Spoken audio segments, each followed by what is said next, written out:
Thank you for being here, Mr. Wells. You indicated in your opening that your mission is to share the hope of Jesus with your platform. You answered a number of questions about this already. I'm just wondering specifically with respect to this fundraising campaign, what is the connection between the hope of Jesus and the aims of this particular movement? Thank you for your question.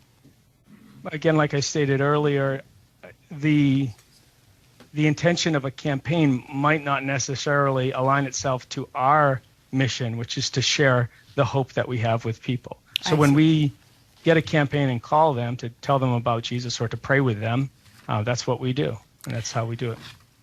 And you mentioned earlier that you believe in freedom. Do you believe in the freedom of movement of people, that I should be able to move freely? Yes, I do believe that. And you were aware, of course, it was part of international headlines that this movement, this blockade, was actually blocking an international border between our two countries, the United States and Canada.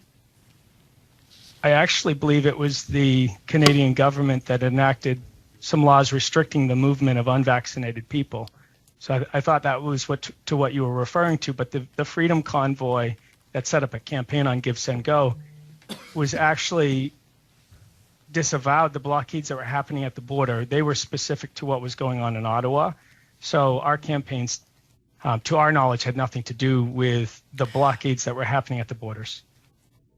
Well, in Ottawa, even if that is your contention, ambulances were unable to bring patients to the emergency room due to the roads being blocked. And I understand that the truckers that were blocking those roads were really funded by your campaign. Were you not aware that the movement of people in Ottawa was completely the freedom of movement was not respected here in Ottawa, and that is also a freedom.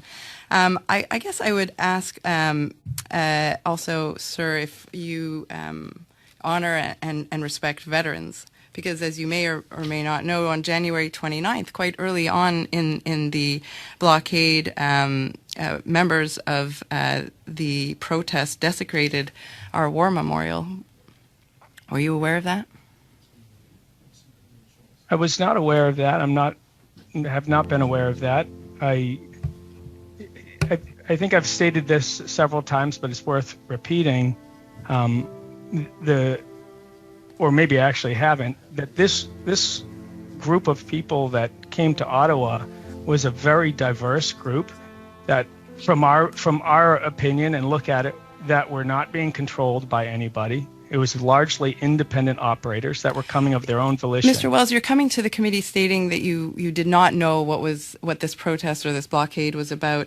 The New York Times has published extensively at the time about what was going on. If you watch Fox Business covered what was going on at the time, CNN as well. Are you telling us that you had no idea that this was going on in Canada and that your platform was supporting it?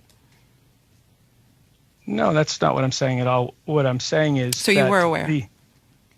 The idea that because some people show up and do something bad at an event makes the whole event bad, that's a logical fallacy, and that's the fallacy that you're trying to present. It's not the case that if at a rock concert some people get in a fight, that somehow the rock concert is illegal. The people that organized the campaign on GiveSendGo made explicit statements that they were against violence, that their fundraising effort was for specific means. And did you verify that was indeed the case, that was what was going on the ground? Chair, maybe she can let the witness answer the questions.